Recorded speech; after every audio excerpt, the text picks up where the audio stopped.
First guest here. Well, I thought I'd change things up a bit. As you know, I'm a CEO of an emerging launch, Universal Abilities, and I believe in mentors.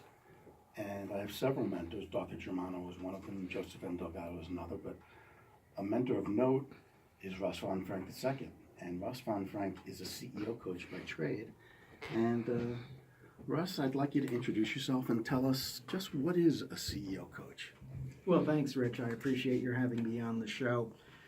I think a lot of people are not familiar in the concept of a CEO coach or an executive coach, as it's called in the coaching circles. I think most people are familiar with coaching in the sports arena, whereby baseball players, football players, and a lot of others hire professional coaches to help them with different aspects of their game, whether it's a batting coach or a quarterback coach or those types of coaches.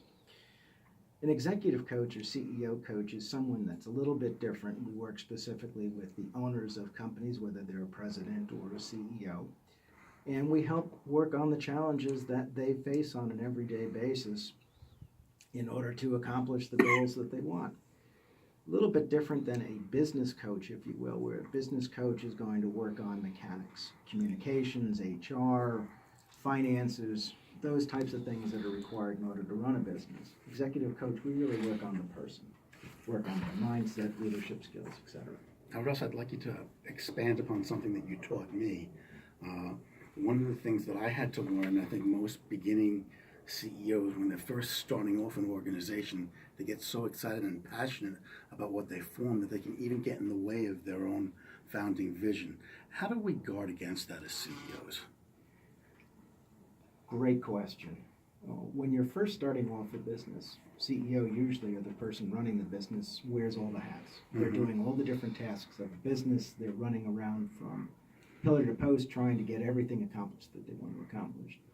As time goes on, the business hopefully grows and the different tasks become a little bit more sophisticated. As the tasks involved in running a business become more sophisticated, you have to go along and find people that are very good at those particular tasks, because most times they've outgrown the CEO's ability to do all of them. And letting go of something that you've created, letting go of those different responsibilities. And you get very territorial. Yes, you do. And delegating is one of the first, I'm going to say, mindsets and skills that work on as an executive coach with a relatively new founder or creator of a business. It is not easy to let go of something that you've created. No, you not found at all. out. Yes. So, what other specific recommendations would you give a present or a future CEO? First recommendation that I would give is learn to read voraciously. There are so many good books, papers, and other written material on what it takes in order to be an effective CEO. And I have learned so much over the years through reading, as well as working with my own coach, to help me learn all the different things that I needed to learn when I was running my own business, and then in turn going on to help other people work through the challenges they face in running their business. We actually have a caller for you, sir. Are you there? Is the caller there?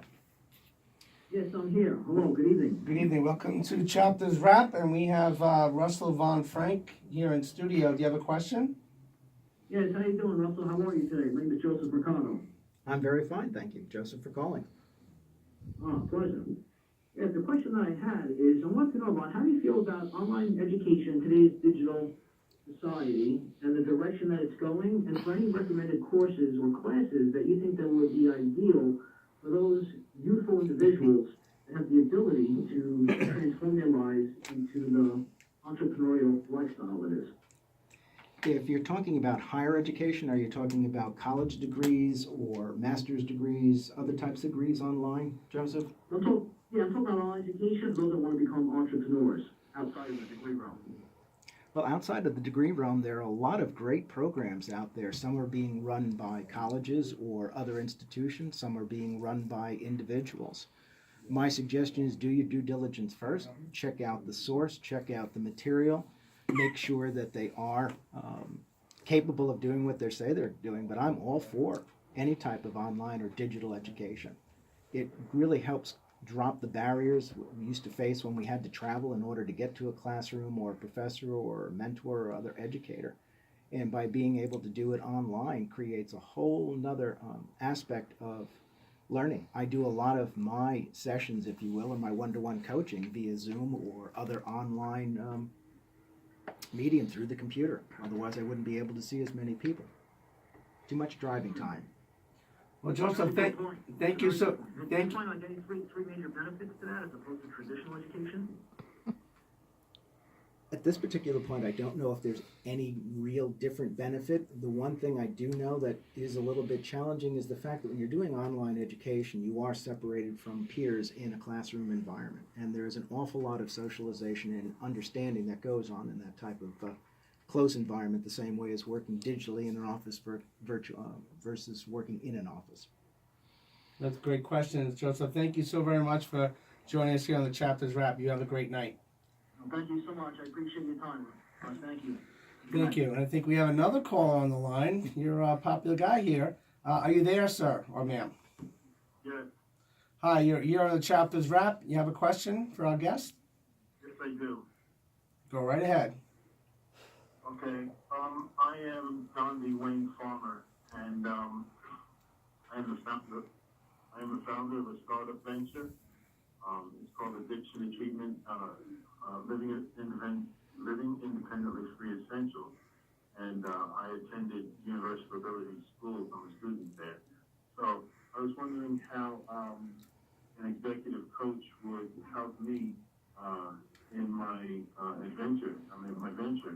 Because, and the reason why I ask is because I'm into the social media phase right now, and the way things are going with how I'm presented and displayed on the media, it's like I want to do it my way, yet they want to do it their way. They tell me it's the best. Of course, I acquiesce, but I still want it to go the way I want it to go. How would that? How would a CEO coach participate in something like that for me? Great question. First thing, just understand that CEO coaching or executive coaching is as different as your fingerprint is. Right. Excuse me, Dante, just turn your phone, just turn your radio down, sir, okay? Yeah, I just did. Okay, great, thank you. Go ahead, sir. Thanks. Sorry. No two people are the same, no two coaches are the same. So any engagement is going to have to be tailored to your specific needs with a better understanding of who you are, what your mindset is. I can give you one example. One of the biggest challenges facing CEOs is learning how to properly hire consultants to help you do different aspects of your business. So in this case, say social media.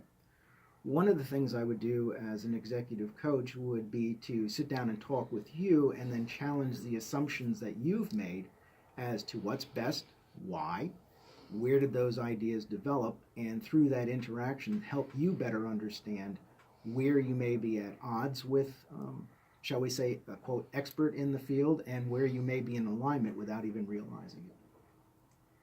Great question. Thank you for joining the show. Thank you so very much. Thank you. So obviously you touched on the key aspects of what you're doing. People are interested in that aspect. What gives you the passion to do what you do, and what's the message you want to get out to people in 2018? What gives me the passion to do what I do? Well, I've sat in that seat. I was third generation CEO in a family business, and I realized after a relatively short period of time, I really had no clue how to run a business. Understanding an industry is very different than running a business. And running a business requires a tremendous amount of communication and interaction with people. If you don't understand people, you're going to have a very difficult time running business. And through that, I got involved in a CEO executive coaching for myself as well as a peer organization. And the benefit was unimaginable.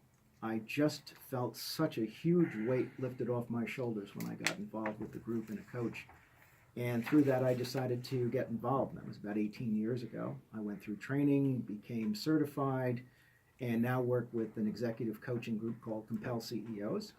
And we have now about 100 or so CEOs that we work with on a regular basis. Wonderful. And what are your objectives for 2018?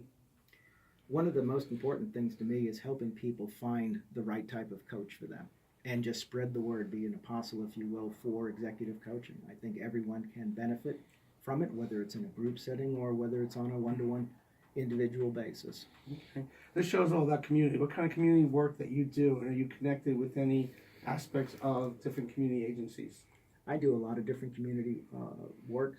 That's how I met Dr. Morphopoulos. Everybody meets him now. I right? know, I know. He, the He man, tracked me down that same way Coincidence. too. one of the things I love about Rich is he is absolutely relentless in the pursuit of his passion, and that's one of the reasons why he and I connected. And when he approached me with the concept of universal abilities, as well as creating other networking, I'm going to say networking for helping those individuals who don't fit into the mainstream of education, who don't fit into Well said. the tried and true methodology for running a business. The question came up before about digital platform. Digital platform now opens up the ability for people who are less mobile, who have other challenges in their life, to become entrepreneurs on their own. And when I heard what it was he was trying to accomplish, I believed that there was room for him to understand how mentors, coaches, or other professionals could aid these individuals in their endeavors. Nice. This is the chapter's wrap with Steve Vaccaro and Dr. Morphopoulos. We're talking to Russ Von Frank, who has spent over 35 years as a CEO and executive coach. Russ has created Sales 300 as an outgrowth of his work with his CEO peer groups. If you want to join in, please do at 631-888-8811 or 631-88812. Go further in detail about the process and significance of value of co-creation to business and society. Well, co-creation is something that came out of a book that was written back in 2016 called Conversational Intelligence by Dr. Judith Glaser. I found that one of the most challenging things that we have is to truly have the conversations we want to have with other individuals when we want to have them. You know, if we're all speaking the same language, then why is it so difficult sometimes to communicate? And one of the things I found that the more important we feel the conversation is and the more important the person is to us, the more difficult it can be to have that conversation. We have an awful lot riding on it, and we're so afraid of damaging the relationship that many times we'll just avoid having the conversation altogether. Now, I think Russ is also being a little modest when you mention community service, because I know just off the top of my head that Russ is involved in all sorts of other specific activities. For example, the fire, his work with the Yeah, with the fire department, I'm a firefighter as well as an EMT. So you're holding out on us, Russ. Yes, he is. So talk about that kind of work. That's important. Well, being a firefighter and an EMT is something that I'm extremely passionate about. I've been involved in my local community now for the past 18 years doing this. And it's just my way of not only giving back to the community, but expressing myself and how important it is, I feel, for us to take care of each other.